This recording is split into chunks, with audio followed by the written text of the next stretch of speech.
I never imagined my life could collapse in a single courtroom. One day, I had everything: a $4 million house, memories that felt eternal, and a family I trusted. And the next, nothing, just the echo of a judge's words, a gavel that felt like a hammer breaking my soul, and the cold, bitter truth. I had lost it all. The house had been mine, or so I thought. The sprawling estate on the hill, the one with the sunlit veranda where my grandmother used to sit and tell me stories, was suddenly gone. My name struck off the deeds. The house handed over to people I barely recognized, and the world seemed smaller, crueler. It all began months ago, with whispers and cold smiles from family members who, until then, seemed so loving. My uncle, who always lingered near the property boundaries when I visited, seemed suddenly interested in the legal details of my inheritance. My cousins, polite but distant, kept asking questions about assets I didn't even know were mine. And then, like a slow poison, doubt crept in. When the lawsuit began, I was naive. I believed family didn't betray family. I believed the truth, justice, and love would protect me. I was wrong. Watching the courtroom, I saw the subtle alliances forming, whispers behind the judge's back, documents mysteriously appearing, signatures that were questioned, and lawyers who smirked when I showed evidence. And then came the verdict. My heart sank when the judge announced the decision. The ownership of the property shall be transferred to... My ears almost refused to hear the words, but they pierced through the numbness. My hands trembled. The papers were signed. My family had won. I had lost. Driving away from the courthouse, I tried to imagine the life that awaited me now. No house, no sense of security. The same family that had smiled at my birthdays, shared my joys, and comforted me in sadness, now stood on the other side, reveling in their victory. And me? I felt like I had evaporated from existence, a ghost in a world that no longer recognized me. That night, lying in a tiny temporary apartment, I stared at the cracked ceiling and tried to remember how it felt to breathe freely. The air here smelled different, cheaper, heavier, and as I drifted into a restless sleep, one thought haunted me. Maybe losing everything was not the end, but the beginning. After that courtroom verdict, the world outside my apartment window looked the same. The streets, the trees, even the sunlight. But it wasn't. Everything had shifted. My reality had crumbled, leaving behind only questions I wasn't ready to answer. How could a family I loved betray me? How could I be so blind to the lies and schemes that had been unfolding right under my nose? And most importantly, what now? The first week after the loss was the hardest. I wandered through the city like a ghost, my mind replaying every conversation, every smile that now seemed like a lie. I avoided my phone, avoided family gatherings, and even avoided friends. How could I explain that I had nothing? That the house, the wealth, the security I grew up believing was mine, had vanished in one final devastating moment. I moved into a tiny apartment, barely furnished, barely enough to breathe. The rent drained what little savings I had left after the legal battle, leaving me feeling trapped in a cage of cardboard boxes and peeling wallpaper. My mornings began with the dull hum of the city below and ended in the same silence that echoed off the walls. I had gone from a life of comfort to a life of invisibility almost overnight, and then came the calls. Family members, once smiling, once caring, suddenly started acting distant, formal, or worse, condescending. My uncle, the one who had orchestrated the court battle so smoothly, called once, asking politely how I was doing.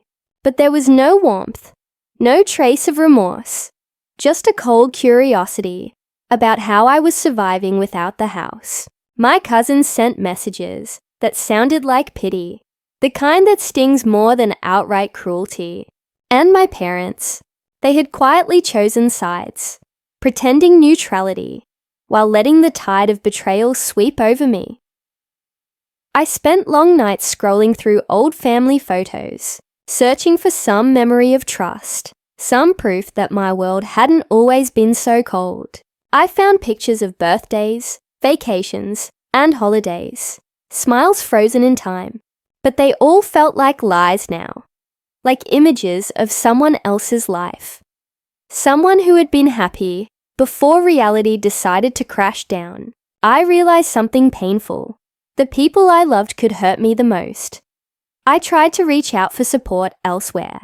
Friends offered comfort, but there's only so much a stranger can do when your foundation has been ripped away. Their words of encouragement felt fragile, like trying to hold sand in my hands. I needed answers, closure, a way to reclaim something.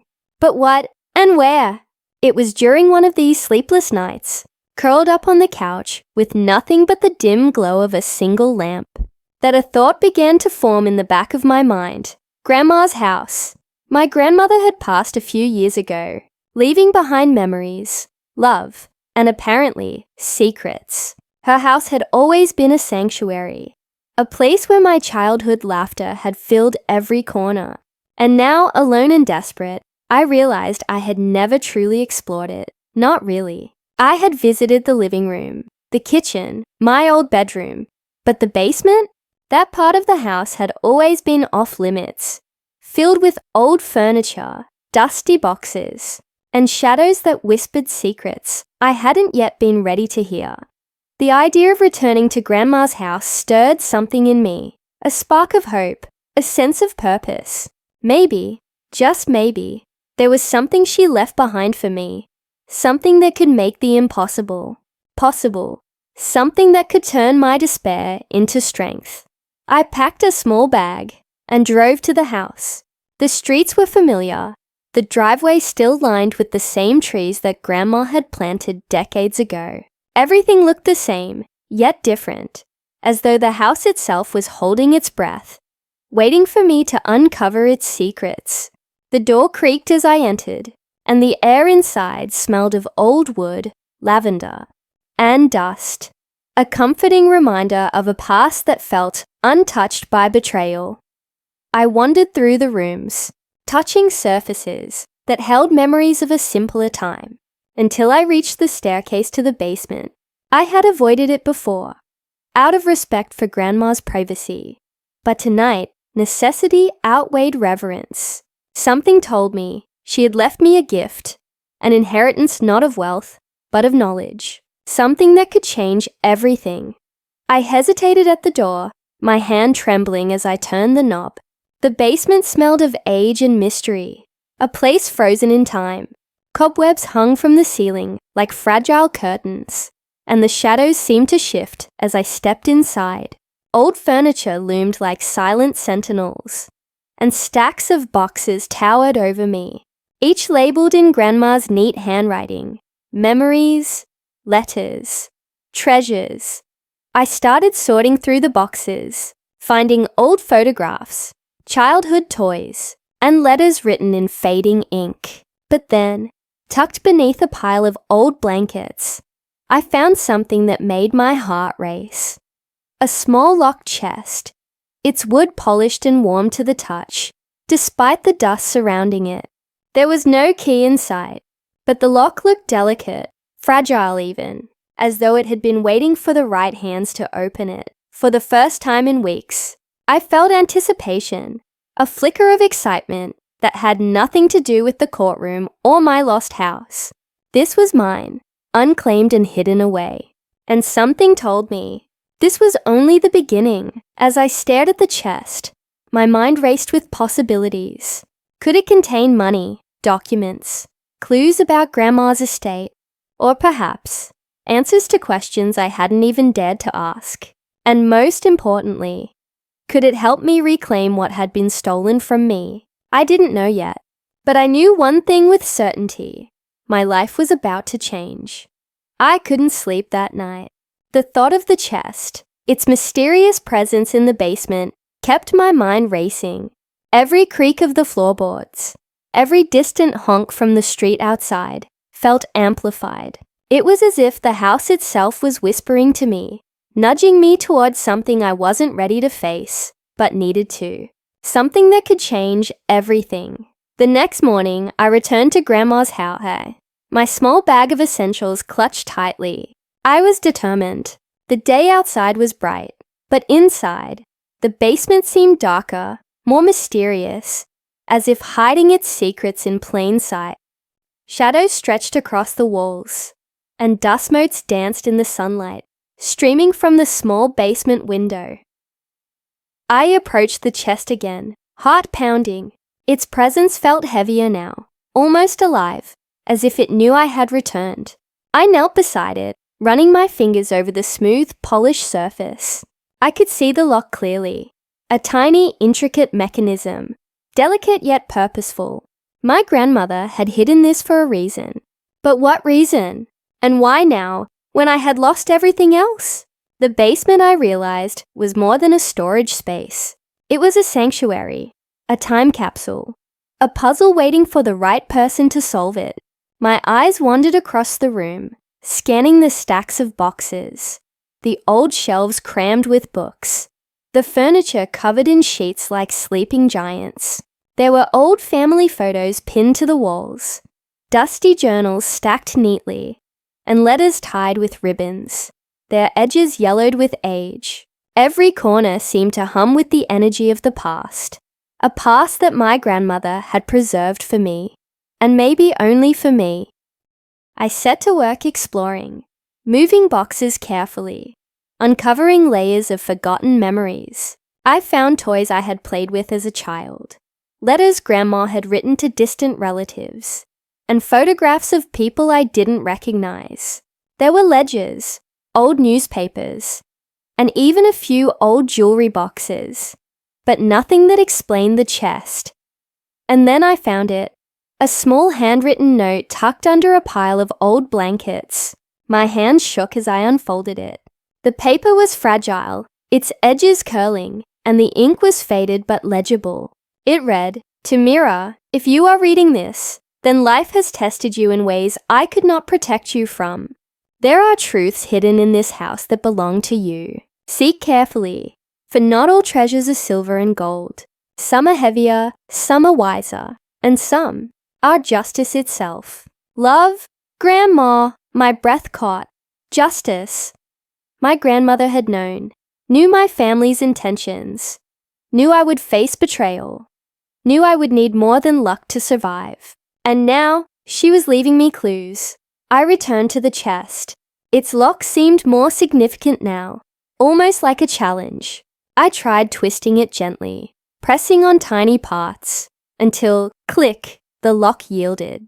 The chest opened with a creak that echoed through the basement, filling the space with the anticipation of revelation. Inside, I found bundles of documents, some bound with ribbons, others loose and fragile. There were ledgers, contracts, old deeds, and even handwritten letters. My eyes widened as I sifted through them. These weren't just memories. They were records of ownership, secret accounts, and legal documents that Grandma had hidden meticulously. Assets, properties, and investments that no one in the family knew existed. Among the papers, I discovered an envelope marked in bold letters. "Mira, only for you." My hands trembled as I opened it. Inside was a map, a list of properties, and a key attached to a tiny chain. Each name on the list was a property I didn't know existed. Each location a potential claim I had never imagined. And then I saw it, a document that made my heart stop.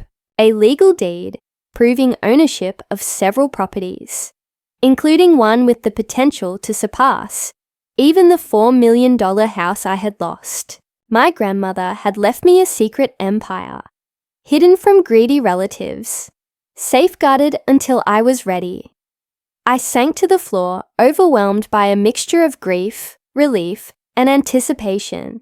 Everything my family had stolen from me, the house, the security, the sense of belonging, could now be reclaimed, not just through luck, but through careful planning and courage. But the discovery came with a weight. I wasn't the only one who might want these secrets. My family, once smug in their victory, could discover what I had found at any moment. The thrill of hope was laced with danger. I realized then that this basement was not just a repository of memories. It was a battlefield, and I was ready to fight. I spent hours going through every document, every envelope, every old diary my grandmother had left behind. Patterns emerged. Hints pointed to hidden accounts, to overlooked properties, and even to legal loopholes my family had assumed were lost forever. My grandmother had not only protected her legacy, she had protected me. By the time I left the basement that night, I was not the same person who had walked in hours earlier. I had a plan forming in my mind, a strategy for reclaiming what was mine, for confronting betrayal, and for ensuring justice. The basement had given me more than hope. It had given me power. As I locked the basement door behind me, the chest securely closed, I realized something crucial. My journey was no longer just about survival. It was about uncovering truths, exposing deception, and reclaiming a life that was stolen from me. And it was only beginning. I didn't sleep that night. I couldn't. The basement, the chest, the documents, they were all swirling in my mind like a storm I had no choice but to face. Every detail mattered. Every paper, every signature, every note might be the key to unlocking not just my inheritance, but my life itself. The next morning, I returned to Grandma's basement with determination I hadn't felt since before the court case. This time I was prepared. I brought gloves, a notebook, and a flashlight, tools to help me dig deeper, to unravel secrets that had been buried for decades. I opened the chest again. Dust motes danced in the beam of my flashlight as I carefully lifted each document. There were old deeds to properties, some in the city, some in the countryside, and some that were unlisted in any public registry. There were contracts from businesses that had long since been forgotten, and letters from lawyers and bankers addressed to my grandmother, but never shared with the rest of the family. My heart raced as I realized the magnitude of what I was holding. My grandmother had not only protected her wealth, but had hidden it meticulously to ensure it reached me. Every document was a piece of a puzzle, a path toward reclaiming what had been stolen. Then I found it. A yellowed envelope labeled, "For Mira, when the time is right." My hands trembled as I opened it. Inside were letters, old legal papers, and a diary. The diary was hers, my grandmother's, written in her delicate hand. I read the first lines. "Dearest Mira, if you are reading this, you are stronger than you realize. Life may test you and family may betray you, but there is power in knowledge. Every asset, every property I leave behind, has been hidden from prying eyes for a reason. Some will try to take what is not theirs. Some will lie, cheat, and betray. Remember, patience is your weapon. Use what I leave wisely, and justice will be yours." I couldn't believe it. My grandmother had anticipated everything, even my family's greed.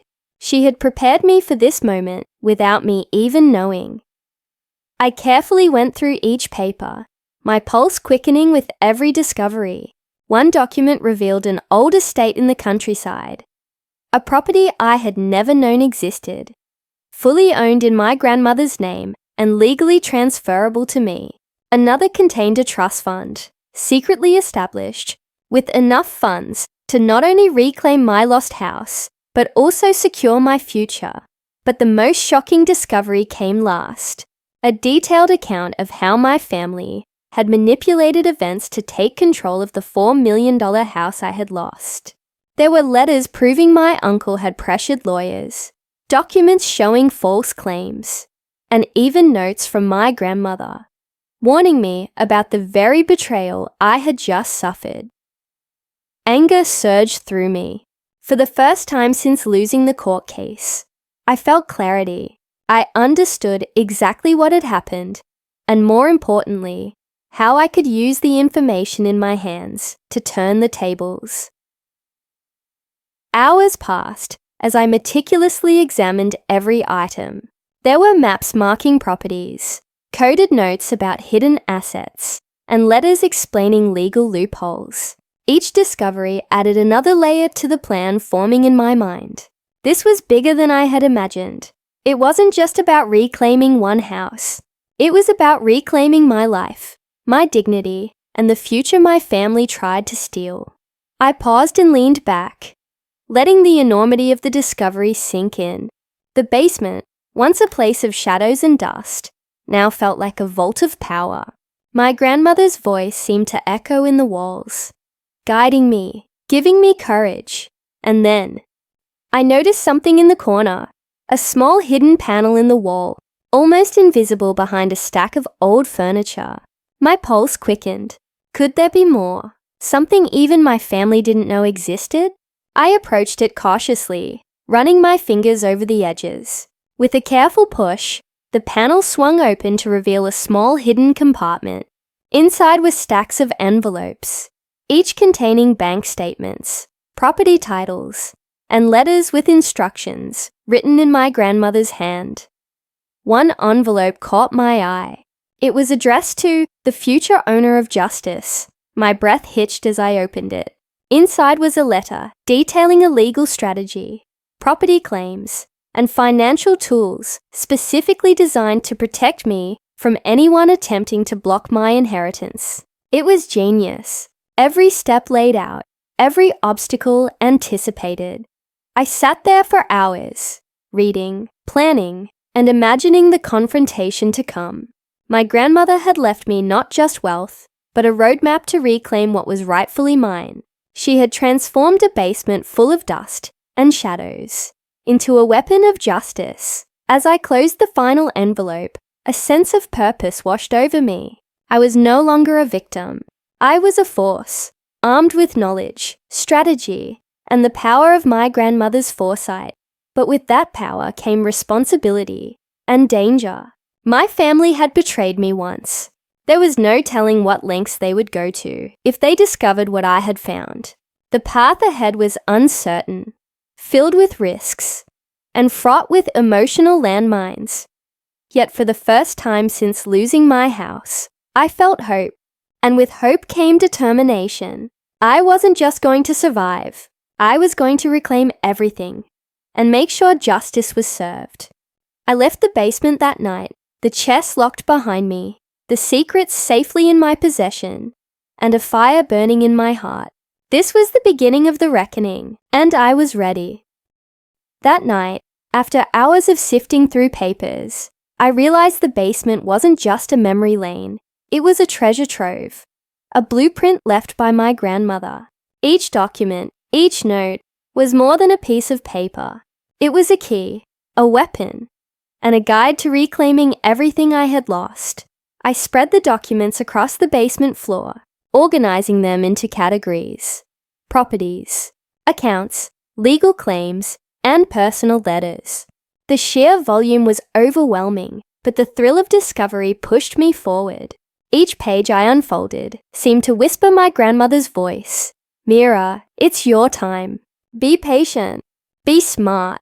The first stack contained property deeds I had never known existed. Old country estates, downtown apartments, even a small commercial building my grandmother had purchased decades ago. All of them were legally in her name, some with carefully drafted clauses that would allow me to inherit them directly, bypassing any potential family interference. I couldn't help but marvel at her foresight.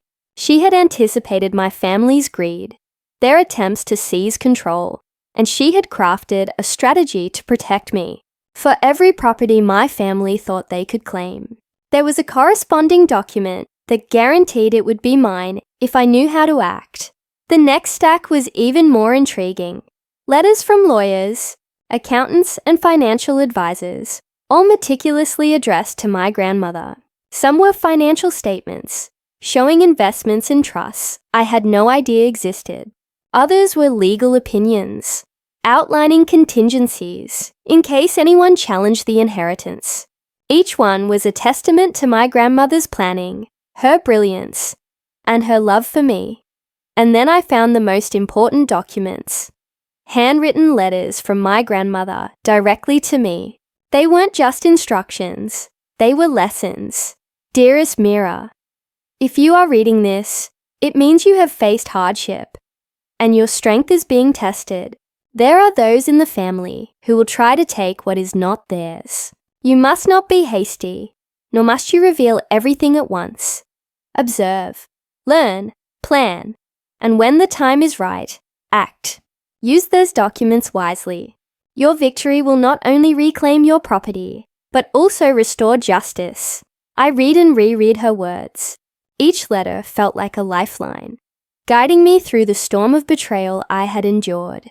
My grandmother had left me a map, not just to wealth, but to empowerment. Among the letters, one set stood out. They detailed a series of properties and assets, some of which my family thought were inaccessible. My grandmother had created hidden trusts, shell companies, and legal contingencies that could bypass court interference. One document even referenced the very $4 million house I had lost, suggesting a loophole my family hadn't anticipated. Excitement surged through me, mixed with a hint of fear. If these documents were discovered by the wrong people, my family could retaliate. But I had learned patience from my grandmother, and I knew the value of timing. Every step I took now had to be calculated, precise, and deliberate. I took a deep breath and began outlining a plan. First, I needed to secure the documents and keep them hidden. The basement had served as a sanctuary, but I needed a more permanent, discreet place to analyze the information. Next, I had to study each property, each account, and each legal clause carefully. There were opportunities here, but also traps. My grandmother had left breadcrumbs, but it was up to me to follow them correctly. As I worked through the night, I began to see the bigger picture. This wasn't just about reclaiming the house I had lost. It was about reclaiming my life, my dignity, and the justice my family had denied me. Every document, every letter, every hidden account was a tool, a weapon I could wield with precision. By the time dawn broke, I had organized the documents into a clear structure. I had properties categorized, accounts mapped, and potential legal strategies outlined. I felt a sense of control I hadn't felt since the court verdict. For the first time, I knew that I could fight back and win.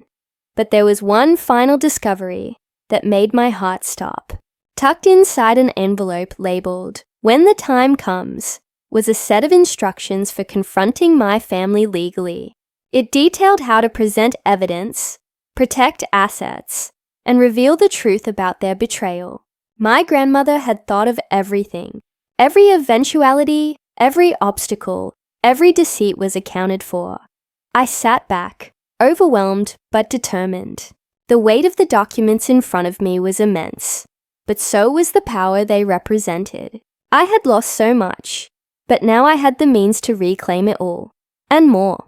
That night, as I locked the chest and hid it safely, I realized something important. My grandmother hadn't just left me money or property. She had left me the tools to outsmart betrayal, the courage to fight, and the knowledge to ensure justice. And I wasn't going to waste it. The battle was just beginning, and I was ready to fight. I had spent weeks in the basement, poring over every document, every note, every clue my grandmother had left. By now, I knew my family's moves almost as well as they did. Every lie, every manipulation, every attempt to steal what was mine had left a trail, and my grandmother had left me the tools to follow it. I sat at my desk, the sunlight slicing through the window, illuminating stacks of papers and notebooks covered in scribbles and arrows, maps, deeds, letters, bank statements, diagrams. I had transformed the chaos of the basement into a battlefield map, and I was ready to fight. The first step was patience. My grandmother had warned me about acting too soon. My family believed they had won, that I had nothing left. That complacency was my weapon. While they gossiped, laughed, and celebrated, I studied, planned, and prepared. I organized my findings into a detailed plan. Legal leverage. The hidden documents proved ownership of properties my family didn't even know existed. By filing strategic claims, I could reclaim assets without immediate confrontation. Financial advantage. The secret trusts and accounts meant I could secure capital to support my case and any new ventures, ensuring I had leverage in negotiations. Strategic confrontation. Using letters and documents as evidence, I could confront specific family members, exposing lies and coercion without alerting them to my full hand. Timing. I needed to reveal my discoveries gradually, striking at the right moments to maximize impact. Surprise was my ally. The thrill of strategy gave me a clarity I hadn't felt in months. For the first time since losing my house, I felt powerful. I wasn't just a victim anymore. I was a force. The next step was confronting the first obstacle, my uncle. He had orchestrated much of my family's legal maneuvering to seize the $4 million house. If I could disarm him, the rest of the family would crumble like a house of cards. I began gathering evidence directly tied to him. Letters proving undue influence on lawyers, bank statements showing suspicious transfers, and notes detailing the timeline of deceit. Each piece of evidence was a weapon, sharp and precise, ready to cut through the web of lies he had spun. But I didn't stop there. I reached out to a trusted lawyer, one I had discovered through my grandmother's documents, who had a reputation for discretion and tenacity. Together, we began mapping the legal path forward. Claims, counterclaims, trusts, and hidden property rights. Every step was calculated, every move pre-planned. My grandmother had prepared me, but I had to execute. Then came the emotional aspect, the confrontation. Strategy alone wouldn't win. I had to read people, anticipate reactions, and use their own arrogance against them. My family believed I was powerless. That hubris was my advantage. I could expose their greed in ways they never expected. I imagined the moment vividly. The courtroom, the lawyer presenting evidence, the gasps as my family realized the depth of their deception. I envisioned their faces, the shock, the fear, the helplessness, and I smiled quietly to myself. This wasn't just about money or property. It was about justice, about reclaiming dignity that had been stolen, and proving that betrayal comes with consequences. Night after night, I rehearsed. I memorized documents, studied loopholes, and visualized every step. The basement became my war room, my command center.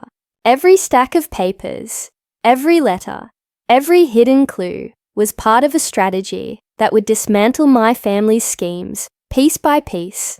And then I took my first real step. I filed preliminary claims quietly, under the radar, using properties that had been overlooked.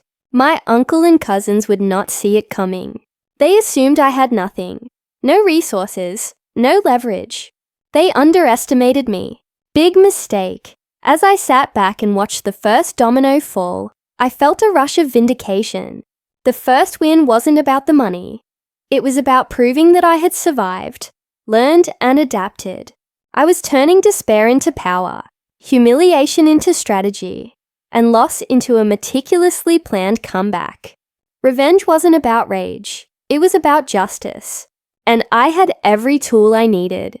My grandmother had trusted me to finish what she started, and I wasn't about to let her legacy, or my life, be stolen by greedy hands. The battlefield was set, the pieces were in place, and soon, my family would realize that underestimating me had been their greatest mistake. The day I had both dreaded and anticipated finally arrived. Every step I had taken, every document I had uncovered, every sleepless night spent deciphering my grandmother's clues had led to this moment. It was time to face the people who had stolen, not just my house, but my peace of mind, and to show them that I was no longer powerless. I arrived at the family gathering, or rather, the pretense of one. My uncle had called, casually, suggesting a dinner to patch things up. He didn't know I had uncovered everything. My cousin smiled, oblivious, thinking I was still fragile, still defeated. They had no idea I was armed with decades of hidden evidence, strategies, and legal leverage. The first few minutes were calm, almost mundane. We talked about trivial things, the weather, minor family news, idle chatter. I smiled politely, masking the storm raging inside me. They looked at me as if I was still the timid, defeated girl from the court case. Little did they know, I was far from that person. When the time was right, I presented the first piece of evidence, a letter from my grandmother, outlining the hidden properties and trusts. My uncle's smile faltered slightly as I casually handed it to the lawyer sitting next to me. The lawyer's eyes flicked over the page, nodding subtly. I could see the realization dawning in my family's expressions. This, I said, voice steady, proves ownership of properties that you assumed were inaccessible. And it's just the beginning. My uncle laughed nervously, trying to brush it off, but I pressed on. I revealed the documents showing his attempts to manipulate lawyers, the fraudulent claims he had filed, and the hidden accounts he had tried to access.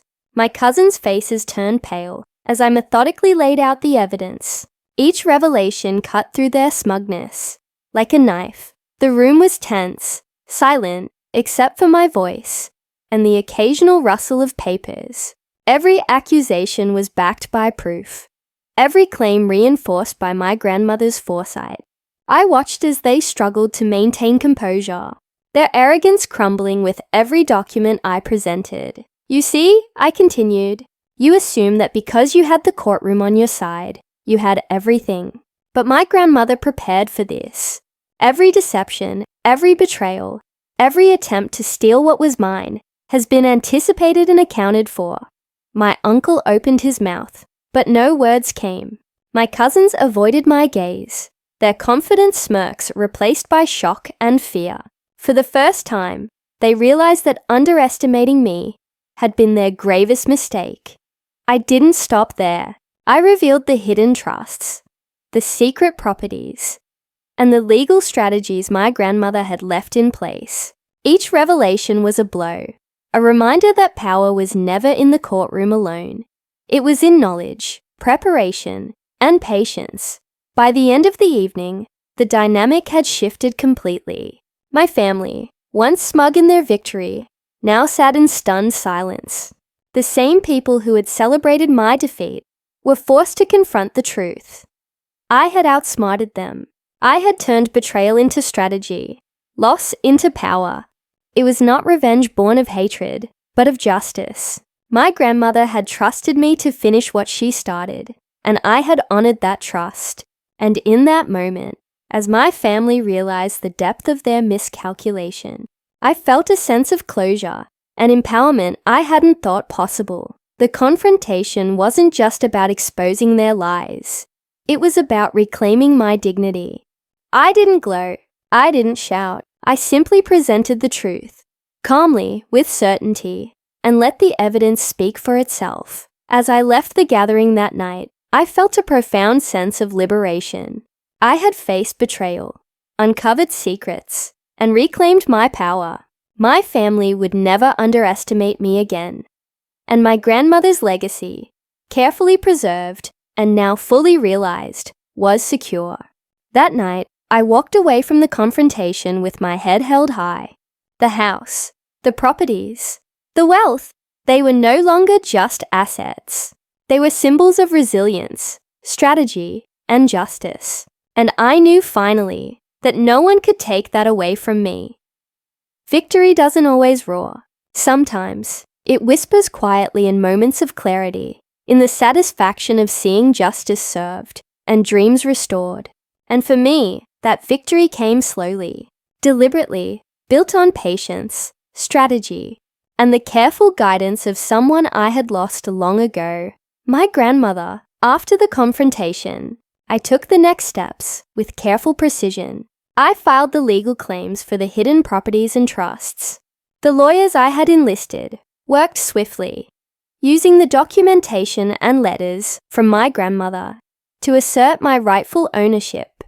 Every loophole my family had relied on to claim my $4 million house and other assets was now closed, sealed by my grandmother's foresight and the evidence I had uncovered. Weeks passed, each day bringing a new confirmation that my strategy was succeeding. Properties were returned, trusts were unlocked, and accounts that had been inaccessible were transferred into my name.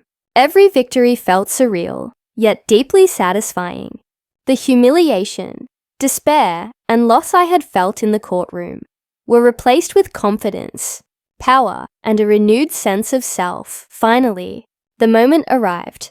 The $4 million house, the very one I had lost, was legally and fully mine again.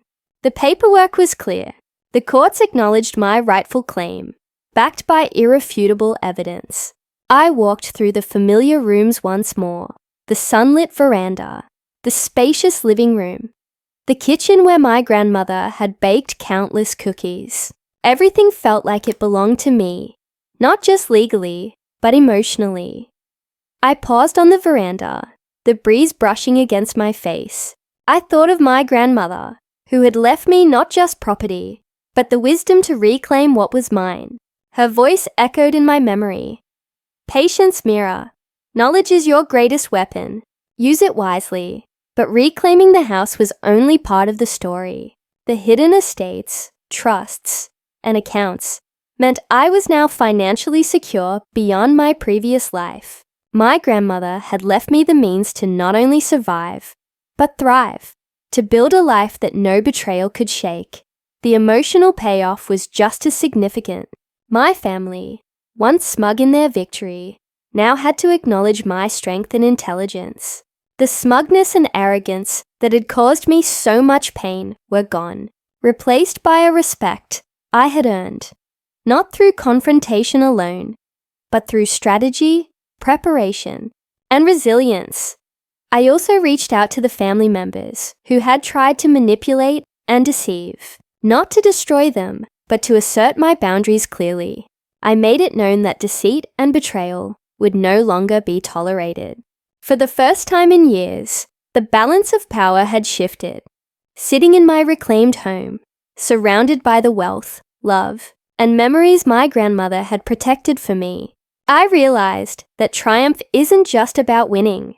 It's about reclaiming your life, your dignity, and your peace. I had been lost, defeated, and betrayed. And yet, here I was, stronger, wiser, and victorious. I also took a moment for reflection. The journey hadn't been easy. Losing the house, the humiliation of the courtroom, the betrayal by family. It had all been devastating. But those hardships had led me to this moment of empowerment. My grandmother had given me more than property. She had given me the tools to become the person I was always meant to be, resilient, strategic, and unshakable. As I walked through the house that evening, sunlight streaming through the windows, I felt a deep sense of closure. This was my home. These properties were mine, and my grandmother's legacy, carefully hidden and preserved, had finally been honored. I realized something that day. Losing everything is sometimes the beginning of discovering your true strength. Betrayal can be transformed into strategy, despair into resilience, and loss into triumph. And with that, I knew that no one, not even my family, could take away what I had truly earned. I sat in the living room of my reclaimed house, the sunlight spilling across the wooden floors, and finally allowed myself to breathe.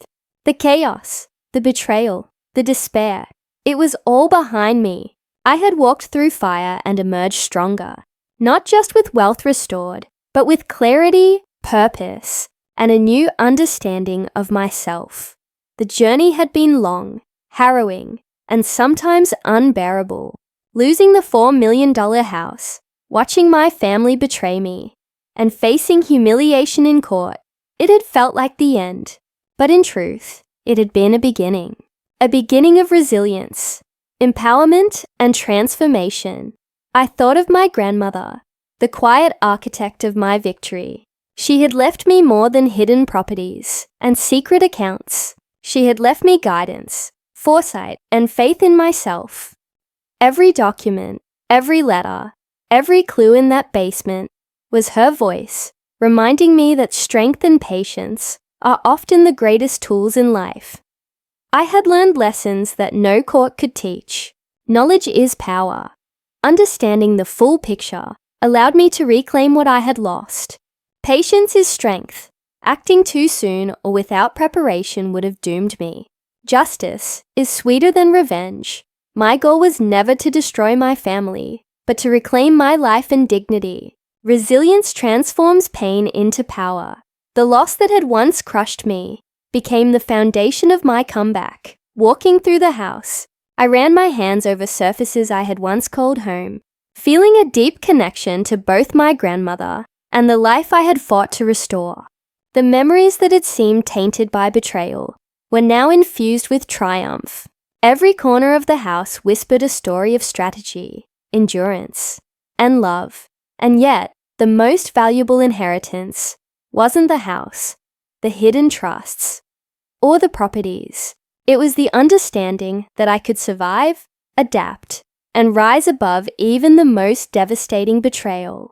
I had faced my fears, uncovered secrets, and emerged stronger, wiser, and unstoppable.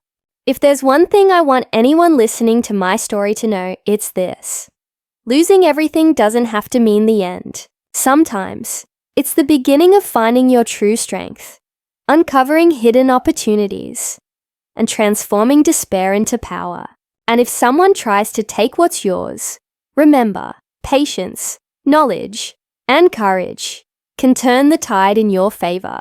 I closed my grandmother's diary one last time, placing it carefully on the shelf. It had guided me, protected me, and empowered me. I knew that, moving forward, her legacy and my own would continue to grow.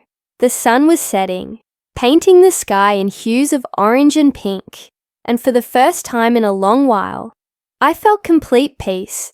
I had reclaimed my home, my inheritance, and most importantly, my life. And as I look toward the future, I realized that true victory isn't measured by the wealth you gain, but by the strength, wisdom, and courage you discover along the way. My journey had been painful, yes, but it had led me here. And here, I am free, I am strong, and I am unstoppable. Thanks for watching. Hoped you liked it. If you watched till the end, please comment revenge, so that we could understand you were with us till the end. As well as, please let us know, where are you watching from? What do you want to hear from us in next video? If you have any incident in your life, please let us know. We would love to share your story.